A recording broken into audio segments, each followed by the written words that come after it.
Divine Grace Igniter.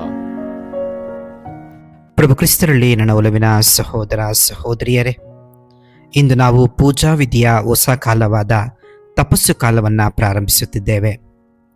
ಆದ್ಮೇಲೆ ವಿಭೂತಿಯನ್ನು ಹಣೆಗೆ ಹಚ್ಚುವುದರ ಮೂಲಕ ಮಣ್ಣಿನಿಂದ ಸೃಷ್ಟಿಯಾದ ಮನುಜ ಮರಳಿ ನೀ ಮಣ್ಣಿಗೆ ಸೇರು ಎಂಬ ಸಂದೇಶವನ್ನ ನೀಡುತ್ತದೆ. ಆದ್ಮೇಲೆ ಒಂದು ಊರಿನಲ್ಲಿ ಒಬ್ಬ ವೃದ್ಧ ತೋಟಗಾರನಿದ್ದ. ಅವನ ತೋಟ ಬಹಳ ಸುಂದರವಾಗಿತ್ತು. ಹಸಿರು ಗಿಡಗಳು, ಬಣ್ಣ ಬಣ್ಣದ ಹೂಗಳು, ಮಧುರವಾದ ವಾಸನೆ. ಊರಿನ ಜನರು ಆ ತೋಟವನ್ನು ನೋಡಿ ಸಂತೋಷ ಪಡುತ್ತಿದ್ದರು.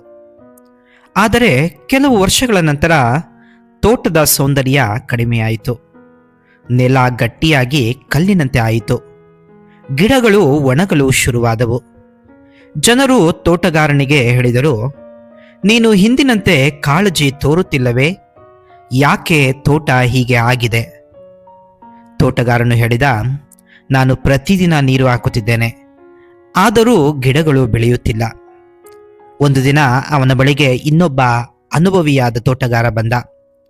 ಅವನು ನೆಲ ನೋಡಿದ ನಂತರ ಹೇಳಿದ, ನೀನು ಮೇಲಿಂದ ನೀರು ಹಾಕುತ್ತಿದ್ದೀಯಾ, ಆದರೆ ನೆಲ ಗಟ್ಟಿಯಾಗಿ ಕಲ್ಲಾಗಿದೆ. ಮೊದಲು ಈ ಮಣ್ಣನ್ನು ಮೃದುವಾಗಿಸಬೇಕು, ಹಳೆಯ ಬೇರುಗಳನ್ನು ತೆಗೆದು ಹಾಕಬೇಕು, ನಂತರ ಮಾತ್ರ ಹೊಸ ಜೀವ ಬರಲಿದೆ. ಮೊದಲು ಅದು ಬಹಳ ಕಷ್ಟವಾಯಿತು. ವೃದ್ಧ ತೋಟಗಾರನು ಕಲ್ಲಿನಂತಾದ ಮಣ್ಣನ್ನು ಒಡೆಯಲು ಬೆವರು ಸುರಿಸಿದ. ಹಳೆಯ ಒಣ ಬೇರುಗಳನ್ನು ಕತ್ತರಿಸಿದ.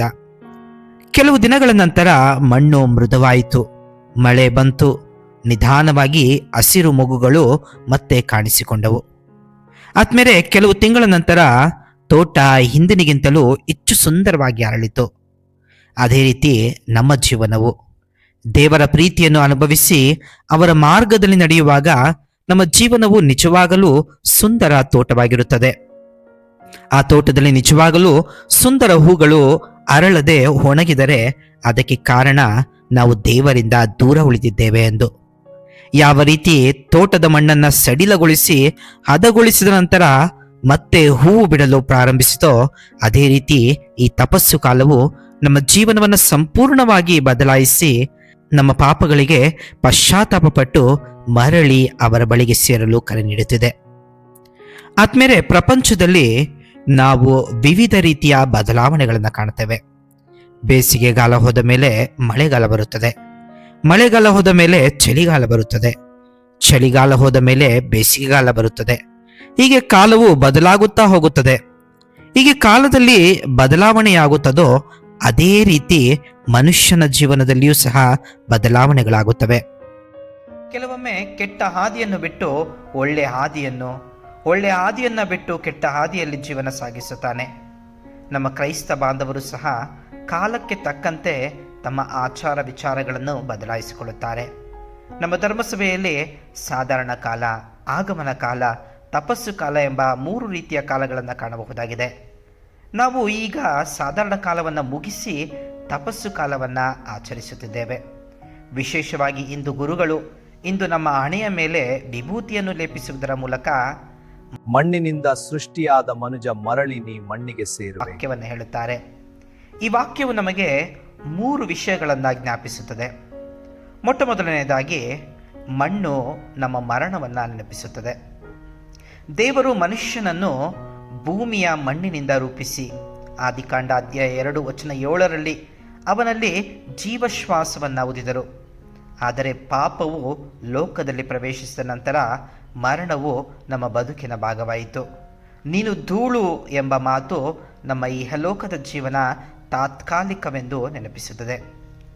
ನಾವು ಎಷ್ಟೇ ಶಕ್ತಿಶಾಲಿಗಳು, ಸುಂದರರು, ಯಶಸ್ವಿಗಳು, ಶ್ರೀಮಂತರಾಗಿರಲಿ ಅಥವಾ ಬುದ್ಧಿವಂತರಾಗಿರಲಿ, ಒಂದು ದಿನ ನಾವು ಎಲ್ಲರೂ ಧೂಳಾಗಿಯೇ ಮರಳಿ ಹೋಗುತ್ತೇವೆ. ನಮ್ಮ ಹಣೆಯ ಮೇಲೆ ವಿಭೂತಿಯನ್ನು ಹಚ್ಚುವಾಗ ಯಾಜಕರು ಹೇಳುವ ಮಾತುಗಳು ಇದೆ. ಆದಿಕಾಂಡ ಅಧ್ಯಾಯ 3 ವಚನ 19ರಲ್ಲಿ ನಾವು ಕಾಣಬಹುದು.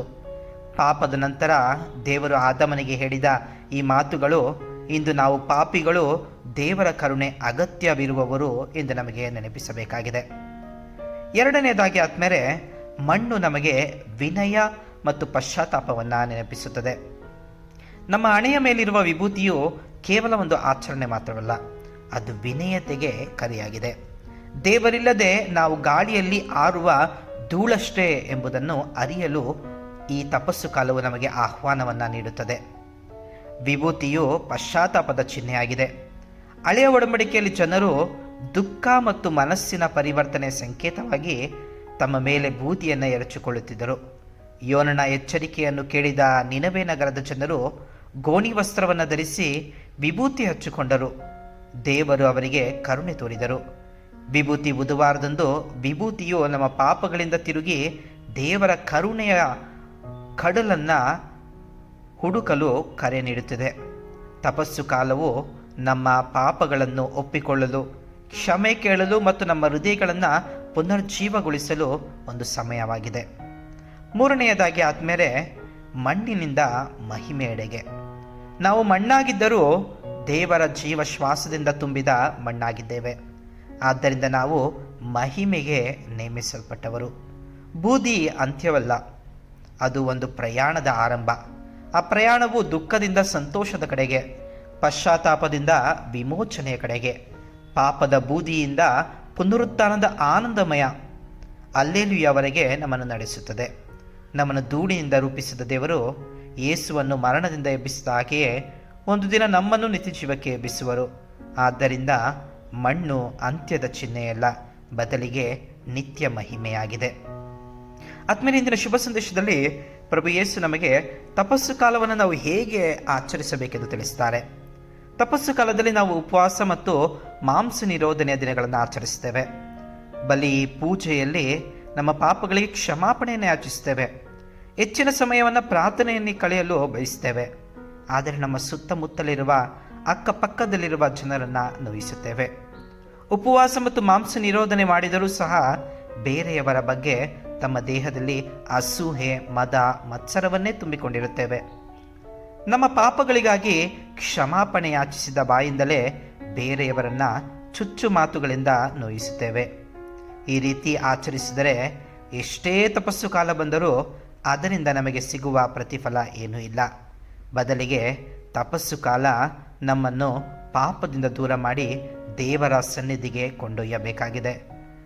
ನಮ್ಮ ಮತ್ತು ನೆರೆಯವರ ನಡುವಿನ ಸಂಬಂಧವನ್ನು ಮತ್ತಷ್ಟು ಬಲಪಡಿಸಬೇಕಾಗಿದೆ. ಸ್ನೇಹ, ಪ್ರೀತಿ, ಬಾಂಧವ್ಯದ ಕಡಲಲ್ಲಿ ತೇಲುವಂತೆ ಮಾಡಬೇಕಾಗಿದೆ.